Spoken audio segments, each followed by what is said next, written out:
नमस्कार, आप देख रहे हैं प्राइम डिबेट और मैं हूं आपके साथ आलोक।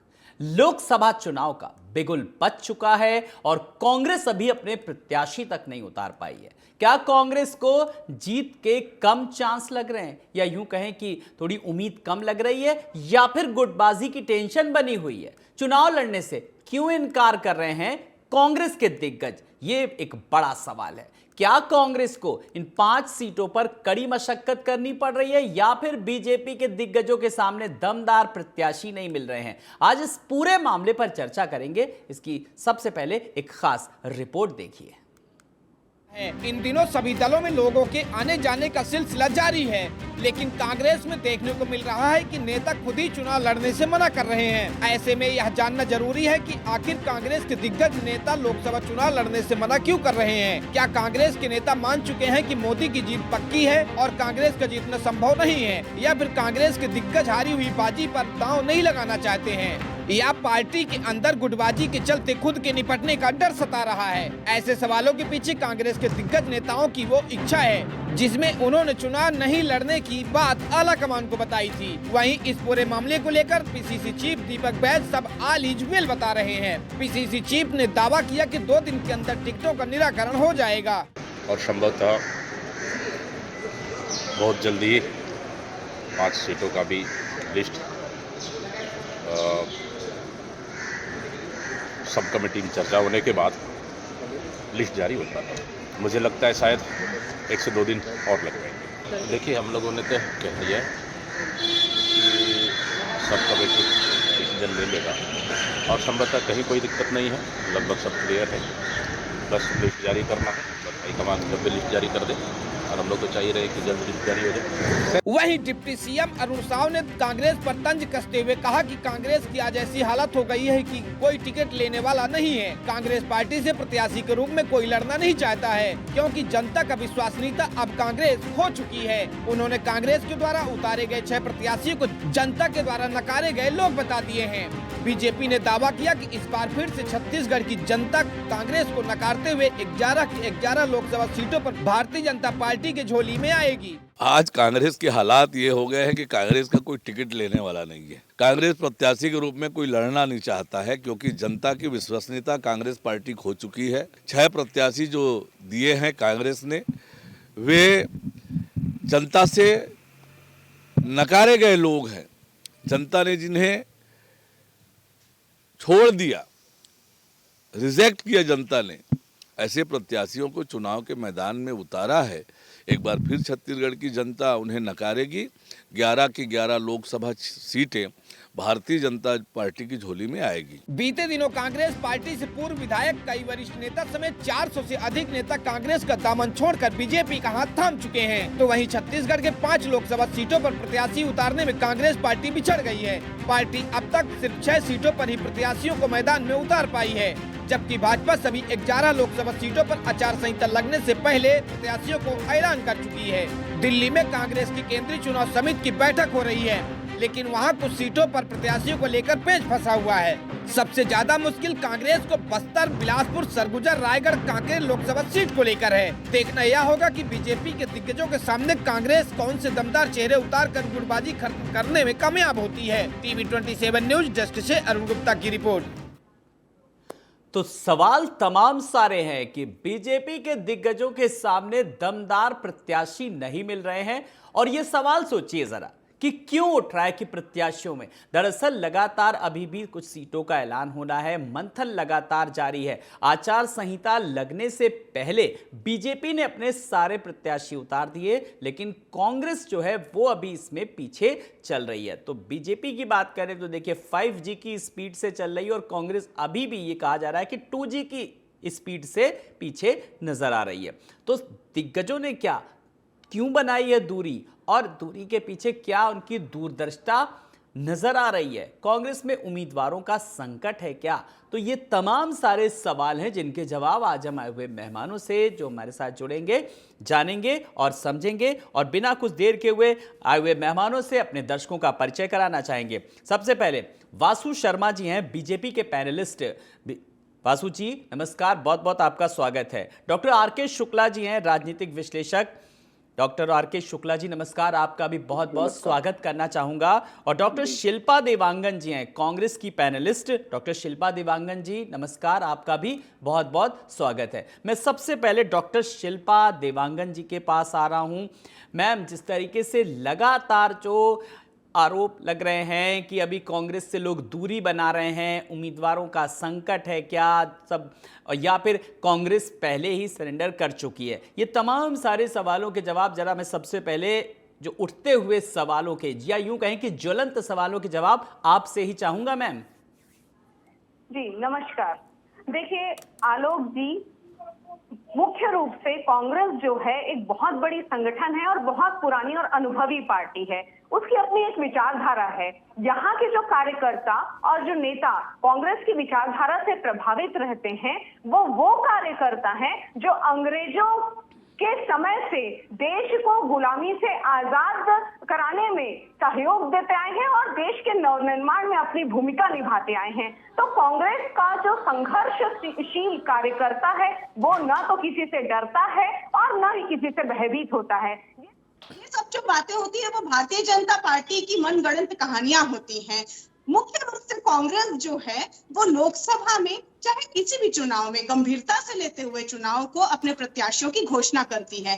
आप जानते हैं, आप वरिष्ठ पत्रकार हैं, जानकार हैं कि कांग्रेस में लोकतांत्रिक पद्धति से सभी कार्यकर्ताओं का प्रसंग लिया जाता है सर्वप्रथम, तो उसके पश्चात बूथ, ब्लॉक, जिला और प्रदेश और उसके बाद फिर सेंट्रल चुनाव कमेटी जो है उसकी सहमति से प्रत्याशी निर्देशित होते हैं, निर्णय लिए जाते हैं।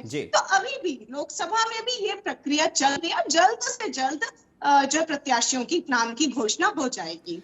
ठीक है, चलिए आपने जिस तरीके से कहा, लेकिन लगे हाथों मुझे एक चीज का और भी जवाब दे दीजिए। आपने कहा कि कांग्रेस की अपनी विचारधारा है, जिस तरीके से आपने उस विचारधारा को लेकर के बात की, तो क्या आप अपने कार्यकर्ताओं को पार्टी के अंदर ये कांग्रेस बात अपनों को ही नहीं बता पा रही है, या वो समझने की कोशिश नहीं कर रहे हैं, या पार्टी समझा नहीं पा रही? इस बात का भी जरा जवाब दे ही दीजिए मैम। देखिए, चुनावी समय है, चुनावी समय में कई लोग आते हैं, जाते हैं, और ये तभी होती है, ऐसी स्थितियां तभी बनती हैं आलोक जी, जब व्यक्ति की व्यक्तिगत महत्वाकांक्षा संगठन के महत्व से ज्यादा आती है। उनका कुछ ना कुछ स्वार्थ होता है और पार्टी को ऐसे स्वार्थ से, ऐसी महत्वाकांक्षाओं से बहुत ज्यादा कोई फर्क नहीं पड़ता, क्योंकि पार्टी यानी कि दूसरे दल में उन्हें अपना स्वार्थ नजर आ रहा है और उनकी महत्वाकांक्षा लग रहा है, जो उनकी है महत्वाकांक्षाएं वो दूसरे दल में जाकर के पूरी होंगी, इसीलिए शायद पलायन कहें या यूं कहें कि लोग ज्यादा जा रहे हैं। हाँ जी अपनी बात पूरी करिए। हाँ। जितने लोग गए हैं, आप ट्रैक रिकॉर्ड देख लीजिए। हाँ। जो प्रदेश उपाध्यक्ष थे, जिस पद में थे, आज वो भारतीय जनता पार्टी में किस पद में है, आप बताइए। आज उनकी कार्यकर्ताओं के बीच में शामिल, उनका मान सम्मान क्या वही मिल रहा है जो कांग्रेस पार्टी ने दिया था? और उनकी आज आपको उनके पद प्रतिष्ठा की बहुत चिंता है, लेकिन अपनों को आप रोक नहीं पा रही हैं, ये एक सबसे बड़ी बात। चलिए मैं वासु जी आपके पास आ रहा हूं। लगातार जिस तरीके से बीजेपी लोग ज्वाइन कर रहे हैं और आप लोगों को एक तरीके से मौका भी मिल रहा है कि आचार संहिता लगने से पहले ही आपने कहीं ना कहीं प्रत्याशी अपने सब उतार दिया, वो जाकर के अब ग्राउंड जीरो पे देखे जा रहे हैं, प्रचार कर रहे हैं जम करके। वासु जी। जी आलोक जी, सबसे पहले आपको नमस्कार। कांग्रेस की हमारी सहयोगी बैठी है उनको भी नमस्कार, वरिष्ठ पत्रकार महोदय बैठे उनको भी मेरा नमस्कार। देखिए आलोक जी, भारतीय जनता पार्टी ने जैसे ही विधानसभा चुनाव खत्म हुआ अपनी लोकसभा की तैयारी चालू कर दी। हम कोई घर बैठने वाली पार्टी नहीं है, हम 24 घंटा काम करने, रातों दिन काम करने वाली पार्टी है। हम लोगों के पास उस दिन से जाना चालू कर दिए थे, उसी दिन से हमारे लोग बूथों पे लग गए। यहाँ तक हमारे प्रभारी भी लगातार छत्तीसगढ़ के दौरे में, आज भी प्रभारी हमारे छत्तीसगढ़ के दौरे पे हैं, लगातार वो काम कर रहे हैं। हमारे यहाँ क्लस्टर बांट दिए गए थे पहले ही, और संभाग स्तरीय कार्यकर्ता सम्मेलन भी हमने कर लिया था, और यहाँ भी तो लाभार्थी सम्मेलन चल रहा है। लाभार्थी सम्मेलन जो विष्णुदेव साय जी का 100 दिन का सुशासन छत्तीसगढ़ में स्थापित हुआ है, और मोदी की गारंटी को जो विष्णुदेव साय सरकार ने जो पूरा किया है, कहीं ना कहीं वो जनता पे उत्साह का माहौल है। जो लगातार महतारी वंदन योजना के तहत 70 लाख से ऊपर महिलाओं को हमने 1000 रुपए डीबीटी के माध्यम से ट्रांसफर किया, कहीं ना कहीं महिलाओं में उत्साह है। किसानों को हमने 21 क्विंटल 3100 रुपए में देने का काम किया, वो भी हमने किया। 18 लाख आवास देने का हमने काम किया। जो मोदी जी ने गारंटी की थी उसको भारतीय जनता पार्टी छत्तीसगढ़ सरकार ने पूरा करने का काम किया है, और वो योजना जमीन पे उतर रही है कि नहीं, इसलिए भारतीय जनता पार्टी का कार्यकर्ता लाभार्थी तक पहुंच रहा है। और लाभार्थी तक पहुंच के उससे सुख दुख जान रहा है कि आपको योजना का लाभ मिल रहा है कि नहीं मिल रहा है। जो प्रधानमंत्री मोदी जी चला रहे हैं, जो विष्णु जो साय जी चला रहे हैं, हमारी लोकसभा के प्रधानमंत्री लगातार दौरे पे। देखिए कांग्रेस पार्टी का हाल क्या है। कांग्रेस पार्टी तो अभी तक अपने कैंडिडेट डिक्लेयर नहीं कर रही पाती है। बस्तर का जो चुनाव का आज से नोटिफिकेशन जारी हो गया है, वहां पर इनके 2 प्रदेश अध्यक्ष और लखमा जी में ऐसा विवाद चल रहा है, ऐसे मीडिया की खबरों में निकल के आ रहा है। तो ये कांग्रेस का अंदरूनी मामला है। लेकिन बस्तर की बात जब होती है आलोक जी, तो कांग्रेस ने 5 साल में बस्तर का बेड़ा गर्क करके रख दिया था। वहां पर मूलभूत सुविधा, बेसिक इंफ्रास्ट्रक्चर में इस 5 साल में बस्तर के अंदर कोई भी काम नहीं किया। एक ईंट भी कांग्रेस पार्टी ने बस्तर के अंदर नहीं लगाई। केवल ठीक है, चलिए बस्तर की कितनी तस्वीर बदली उसको लेकर भी लगातार हम रिपोर्ट दिखाते रहते हैं। मैं आपके पास आऊंगा डॉक्टर आरके शुक्ला जी, मैं आपका एक बार स्वागत करना चाहूंगा। आपने राजनीतिक दलों की बात सुनी, आपने बीजेपी प्रवक्ता की भी बात सुनी, कांग्रेस की भी बात सुनी। लगातार टिकट बंटवारे को लेकर के किस तरीके से अंदरूनी गुटबाजी सामने आ रही, कोई दिग्गज लड़ना नहीं चाह रहे, ये खबरें आ रही हैं। फिलहाल जिस तरीके से इससे पहले लेटर बम सामने आया, वो किस तरीके से, तो कांग्रेस कहीं ना कहीं बड़ी इस वक्त प्रेशर पॉलिटिक्स का दौर से गुजर रही, नहीं लग रहा सर? निश्चित रूप से अभी कांग्रेस का जो समय चल रहा है वो काफी बड़ा बुरे दौर से कांग्रेस पार्टी गुजर रही है जी। और मैं समझता हूं कि इसके लिए इन्हें माने कोई भी दूसरी पार्टी जवाबदेह नहीं है, इसलिए कांग्रेस खुद ही जवाबदेह है। इसके लिए हमें पिछले 25-30 साल से को देखना पड़ेगा। कांग्रेस के केंद्रीय नेतृत्व में या प्रदेश नेतृत्व में 25-30 साल से विभिन्न प्रदेशों तक में वही चेहरे बैठे हुए हैं जिन्हें जनता नकार भी चुकी है, या वो मतलब एक जो है ना मायूसी टाइप की जो छाई है, वो चेहरे बैठे हुए हैं। ना वो अपने नेतृत्व में किसी टाइप का परिवर्तन कर पा रहे हैं, ना वो अपने नीतियों में परिवर्तन कर पा रहे हैं। और यही पिछले विधानसभा चुनाव में भी देखने को मिला। अब सवाल आता है कि आज की तारीख में कांग्रेस पार्टी प्रत्याशी घोषित क्यों नहीं कर पा रही, या उनके जो स्वयंभू वरिष्ठ नेता है, मैं तो नहीं मानता, क्योंकि जो वरिष्ठ नेता होते हैं, लोकप्रिय नेता होते हैं, वो अपनी पार्टी को बचाने के लिए फ्रंट पे आते हैं। जबकि आज देखने में ये आ रहा है कि कांग्रेस के जितने भी वरिष्ठ नेता हैं या पुराने जो है ना जिसमें सत्ता में या संगठन में बड़े पदों पर रहे हैं, वो अपने आप को लोकसभा चुनाव लड़ने से दूर कर रहे हैं, भाग रहे हैं, मैं तो ये कहूंगा। जबकि होना ये चाहिए था कि ऐसे कठिन दौर में उनको आगे आके पार्टी का नेतृत्व करना चाहिए, ताकि दूसरे जो उनके कार्यकर्ता हैं, जूनियर स्तर पे हैं, ग्राउंड स्तर पे हैं, उनको थोड़ा मनोबल मिल सके जी। लेकिन ऐसा देखने में नहीं आ रहा। छत्तीसगढ़ हो, मध्य प्रदेश हो, राजस्थान हो। अब इसके कारण क्या है? निश्चित रूप से जो मैं समझ पा रहा हूँ कि एक जो अभी देश में जनमानस बना हुआ है, वो निश्चित रूप से बीजेपी की तरफ उसका झुकाव ज्यादा है। और इनके वरिष्ठ नेताओं को भी पता है कि कहीं ऐसा ना हो कि जो हमारी थोड़ी बहुत ताक बची है पार्टी में या जनता के बीच में, इस चुनाव के बाद वो भी आई गई हो जाए। इसलिए वो अपने आप को चुनाव से दूर रखना चाह रहे हैं। और हर एक वरिष्ठ नेता का आपने देखा हो, क्या बोलते हैं कि हम चुनाव लड़ाएंगे, लड़ेंगे नहीं। और दूसरी तरफ जैसे ही संगठन में उच्च पदों की बारी आएगी, ये सबके सब सबसे फ्रंट लाइन में खड़े हो जाएंगे। राज्यसभा में जाने का मौका आएगा, इनके सारे वरिष्ठ नेता सबसे आगे खड़े मिलेंगे। उस समय कोई नहीं बोलता कि साहब हम तो पीछे रह के सेवा करेंगे। मतलब इनके जो वरिष्ठ नेताओं की अपने पार्टी के प्रति निष्ठा कहीं ना कहीं, बिल्कुल सर, कहीं ना कहीं अपने निजी स्वार्थ या यूं कहें कि अपनी अपनी जो महत्वाकांक्षाएं होती हैं और प्रभावित कहीं ना कहीं पार्टी हो रही है। और बड़ी बात यह कि कांग्रेस में कहीं ना कहीं आत्ममंथन करने की जरूरत है। वासु शर्मा जी, लगातार जिस तरीके से बीजेपी के पास बताने के लिए बहुत कुछ है, गिनाने के लिए बहुत कुछ है, और मोदी की गारंटी तो फॉर्मूला चल ही रहा है, तो काउंटर जो इस तरीके से अभी इलेक्टोरल बॉन्ड को लेकर के चल रहा था, लेकिन अब आप लोगों को भी कहीं ना कहीं ये मुद्दा एक ना एक मिल जाता है कांग्रेस को घेरने का कि प्रत्याशियों के चयन में देरी हो रही है। हमने देखिए आचार संहिता को लेकर से पहले ही प्रत्याशी घोषित कर दिए थे। वासु जी। जी, निश्चित तौर पे भारतीय जनता पार्टी अपनी सक्रिय भूमिका निभाती है हर चुनाव। अब वो चाहे छत्तीसगढ़ की जनता देख भी रही है। देखिए आलोक जी, किसी भी सरकार का जनता इसलिए चुनती है कि वो काम करके दिखाए। पिछले 5 सालों में कांग्रेस की सरकार ने छत्तीसगढ़ के लिए कुछ नहीं किया, केवल भ्रष्टाचार के। अभी परतें खुलने लगी है। आपको मैं कल ही की बात बता देता हूँ। राजनांदगांव की सभा में पूर्व मुख्यमंत्री जी के सामने कांग्रेस के नेता ये कहते हुए सुनाई दिए कि कांग्रेस के 5 साल में कार्यकर्ताओं का 1 रुपए का भी काम नहीं हुआ, कार्यकर्ताओं को कोई देखता नहीं था। तो जिसकी कांग्रेस की सरकार है और कांग्रेस के कार्यकर्ताओं का जब कोई काम नहीं होगा, जनता का क्या हाल होगा, आलोक जी आप अच्छे से समझ सकते हैं। चलिए ठीक है, कट्टुकट सवाल का कट्टुकट जवाब, समय नहीं है। देखिए आपके यहाँ शिल्पा देवांगन जी मंच पे देखिए ऐसा हुआ, सबने देखा, वीडियो भी वायरल हुआ, और देखिए एक रोहन गुप्ता जी ने किस तरीके से टिकट लौटाया, सबने देखा। मेरा कोई सवाल नहीं, अब आप इसका जवाब ही दे दीजिए। यही सब चीजें होती हैं जो सवाल खड़े करती हैं। मामला है समन्वय से निश्चित रूप से चीजें परिस्थितियां सुधर सकती हैं, और ये एक परिवार की बात होती है। भारतीय जनता पार्टी अपनी नाकामी को छुपाने के लिए इस तरीके की मनगढ़ंत कहानी, क्योंकि जनता को मुद्दों से भटकाना है।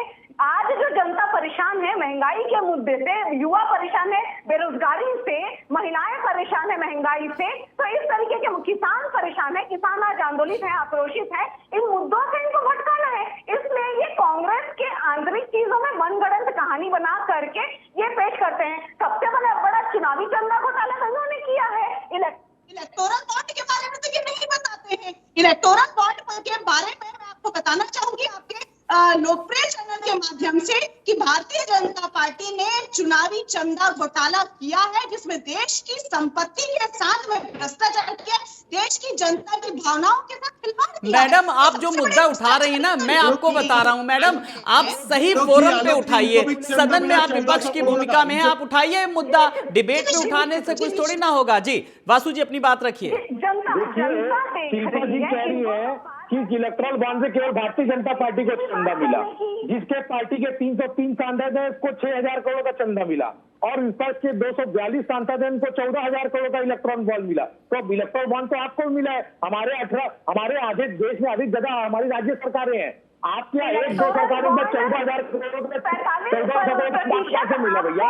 हमें आपको चंदा मिला तो ठीक, कांग्रेस को भाजपा को मिले तो गलत। आपने क्यों लिया इलेक्ट्रॉन बॉन्ड घोटाला है तो चंदा? अरे आपने क्यों लिया? आप सार्वजनिक कर दीजिए किससे पैसा मिला। सत्ता जो है उससे जीएसटी भी लेते हैं, फ्यूचर जीएसटी भी वसूलते 28%, उसके बाद उससे चंदा भी लेते हैं 1300। शिल्पा जी के पास जवाब नहीं, आलोक जी क्या डिबेट चल रही है? देखिए बीजेपी वाले अपनी बात रख रहे हैं, मुद्दे रख रहे हैं, कांग्रेस अपनी बात रख रही है। आरके शुक्ला जी, जनहित से जुड़े मुद्दे कहां हैं इसमें? देखिए निश्चित रूप से कांग्रेस पार्टी या विपक्षी पार्टियों के पास देश में कई मुद्दे हैं, स्थानीय मुद्दे भी हैं, प्रादेशिक मुद्दे भी हैं और राष्ट्रीय मुद्दे भी हैं, जिनसे वो भारतीय जनता पार्टी को घेर सकती है। लेकिन विपक्ष इन मुद्दों को जनता के पास सही तरीके से ले जाने में जहां तक अभी तक असमर्थ साबित हो रहा है। महंगाई का मुद्दा ले लो, बेरोजगारी का मुद्दा ले लो, ये बहुत बड़े मुद्दे हैं और सीधे मतदाताओं को प्रभावित करते हैं।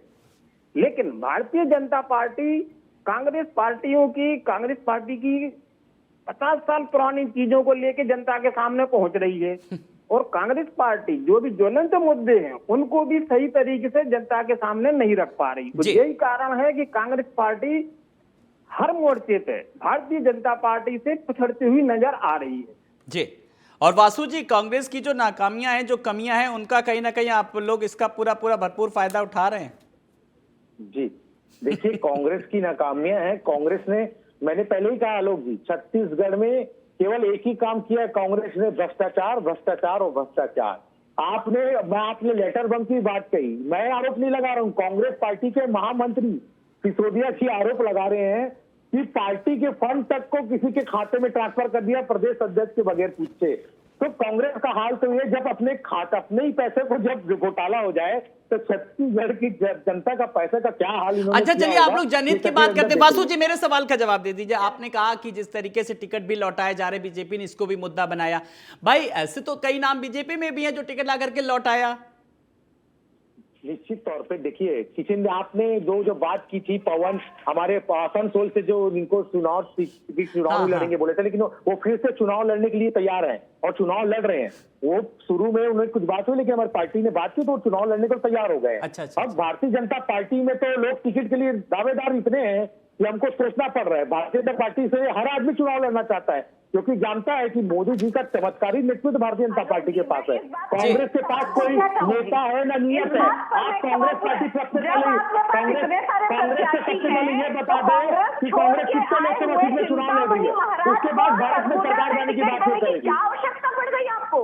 देखिए, कांग्रेस के पास ना नेता है ना नियत है लोग, और इनके इंडी गठबंधन के लोग भी इनको सीट नहीं देने को तैयार है। इंडी गठबंधन में कांग्रेस का अच्छा शिल्पा जी, मेरे एक सवाल का जवाब दे दीजिए, थोड़ी देर को छोड़ दीजिए आरोप प्रत्यारोप पक्ष विपक्ष।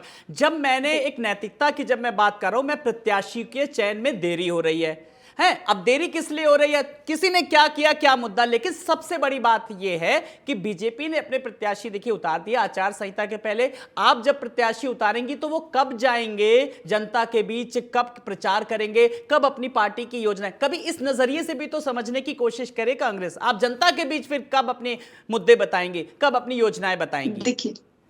देखिए आलोक जी, बहुत स्पष्ट तरीके से आपके चैनल में ये बात कह रही हूं कि हमने अपने प्रत्याशियों को इंगित कर दिया है। निश्चित रूप से नाम जाहिर करने की बात है, निश्चित रूप से 1-2 दिन के अंदर नाम आ जाएंगे। निर्णय हो चुका है, प्रत्याशियों ने, कार्यकर्ताओं ने उत्साह के साथ फील्ड में कार्य करना शुरू कर दिया है। तो बता दीजिए, मैं अभी ब्रेकिंग चला दूं यहाँ पर की है, बस एक औपचारिक रूप से ऐलान होना बाकी है। आज कांग्रेस की प्रवक्ता डॉक्टर शिल्पा जी जुड़ी थी, उन्होंने टीवी 27 न्यूज पर बताया है। बता दीजिए, मैं सबसे पहले वो खबर ब्रेक कर दूंगा। निश्चित रूप से जो औपचारिक रूप से जो निर्णय होता है उसका एक अनुशासन के साथ में खुलासा होता है, तो निश्चित रूप से नाम सामने आ जाएंगे। इसमें बिल्कुल भी चिंता का विषय नहीं है, क्योंकि इंगित कर दिया गया है हमारे प्रत्याशियों को, उम्मीदवारों को, कार्यकर्ताओं को भी, उस क्षेत्र के कार्यकर्ताओं की एकदम स्पष्ट रूप से बात कह रही हूँ मैं। बासु जी सारी स्पष्ट बातें बता दी, बस औपचारिक ऐलान बाकी है। फिर भी आप लोग कह रहे हैं कि किस तरीके से बैकफुट पर है कांग्रेस, हार मान चुकी है। देखिए शिल्पा जी ये कह रही है कि सुनेंगे आप, बासु जी को सुनेंगे ना आप मैं तो शिल्पा जी ये कह रही है कि हमने प्रत्याशी को बता दिया, कार्यकर्ताओं को बता दिया है, तो बचा क्या है? आपने सार्वजनिक कर दीजिए, सबको बता दिया है तो टिकट। ये पहले बार सुना कि टिकट के पहले प्रत्याशी को पता होगा। अरे नियम की बात कांग्रेस पार्टी ना करे तो ठीक है, नियम की बात कांग्रेस पार्टी ना करे, ठीक है। और भारतीय जनता पार्टी के पास अनेकों मुद्दे हैं कांग्रेस पार्टी के। 5 साल में जो छत्तीसगढ़ का हाल हुआ आपने किया, छत्तीसगढ़ जनता ने देखा है। फील्ड में कार्य करना हमारे कार्यकर्ताओं ने उत्साह के साथ कर दिया है। निश्चित रूप से लोकसभा में कांग्रेस की जो परफॉर्मेंस है वो बहुत अच्छी, और हम बीजेपी से ज्यादा सीटें जीत कर आएंगे, क्योंकि चलिए परफॉर्मेंस को लेकर के आपने सवाल किया। Doctor R K. शुक्ला जी, आज की डिबेट का एक फाइनल कमेंट मैं चाहूंगा, एक आप राजनीतिक विश्लेषक के तौर पर अपनी राय रखें। मैं ये सवाल मैंने किसी राजनीतिक दल के प्रवक्ता से नहीं पूछा। जी देखिए, स्वतंत्र लोकतंत्र के लिए विपक्ष का होना जरूरी है। मैं यही चाहूंगा कि कांग्रेस पार्टी पूरी दमखम के साथ जनता के पास जाए, अपनी बात रखे, और जो 2019 में हालात बने थे वो कम से कम हालात इस बार ना बने, ताकि विपक्ष की आवाज भी कोई ना कोई लोकसभा में उठा सके। क्योंकि बीजेपी पिछली बार भी 11 सीटें जीत चुकी थी, इस बार भी वो 11 की 11 को की ओर आगे बढ़ रही है। कांग्रेस को चाहिए कि वो अपनी बात निष्पक्ष रूप से उसकी नीति बीजेपी की अगर बात करूं मैं, जैसा कि आपने शुक्ला जी कहा कि बीजेपी के पास 9 सीटें, 2 सीटें बस्तर और बाकी कांग्रेस के पास है, तो कांग्रेस के सामने भी सबसे बड़ी चुनौती नहीं लग रहा है कि आपको कि अपनी जीत की लय को बरकरार रखना, कहीं ना कहीं जो 2 सीटें वो तो कम से कम बनाए रखें? मैं वही बता रहा था कि कांग्रेस के पास खोने को ज्यादा कुछ है नहीं है, 2 सीटें हैं। अब 2 से 4 पे पहुंचाएं, ये उनकी उपलब्धि होगी, क्योंकि भारतीय जनता पार्टी 11 की 11 के लिए ललायत बैठी है। उनकी योजनाएं, उनकी स्कीम, उनकी रणनीति 11 की 11 प्राप्त करने की है। तो कांग्रेस को चाहिए कि 2 से 4 की ओर कदम बढ़ाए, और जितने जल्दी हो सके अपने प्रत्याशी घोषित करे, अपनी नियति क्लियर करे जी, और जनता के बीच में पहुंचे। शिल्पा जी क्या कहेंगी? बस एक फाइनल कमेंट 30 सेकंड में मैं आपसे भी चाहूंगा। जी, हमारे कार्यकर्ता उत्साहित हैं। लोकसभा चुनाव में हमारी परफॉर्मेंस बहुत अच्छी होगी, क्योंकि हम जनता के बीच में जा रहे हैं, जनता के मुद्दों को लेकर के, महंगाई के मुद्दे लेकर के। युवा जो है बेरोजगारी के नाम से परेशान है, और भारतीय जनता पार्टी हमेशा मुद्दों से भटकाने की जनता को जो कोशिश कर रही है, अपनी नाकामी छुपाने के लिए कोशिश कर रही है, और जनता ठीक है, जल्दी से वासु जी, आप लोग क्यों भटकाने की कोशिश कर रहे हैं? भाई एक फाइनल कमेंट। देखिए आलोक जी भाई जो कांग्रेस प्रवक्ता का सवाल है मैंने उसी को पूछा है। चलिए वासु जी अब जवाब दे दीजिए। हाँ। कांग्रेस की प्रवक्ता तो यही बोलेगी, लेकिन छत्तीसगढ़ की जनता को 5 साल तक इन्होंने भटकाया, इसलिए आज विपक्ष में कांग्रेस पार्टी बैठी है। और मैंने तो पहले ही आलोक जी आपको गिना दिया, 100 दिन का विष्णु देसाई जी का सुशासन। हमारे जन घोषणा पत्र में 100% वादे में 80% से ज्यादा वादे हमने पूरे कर दिए हैं 100 दिन की सरकार पे। हमारी सरकार 5 साल चलेगी।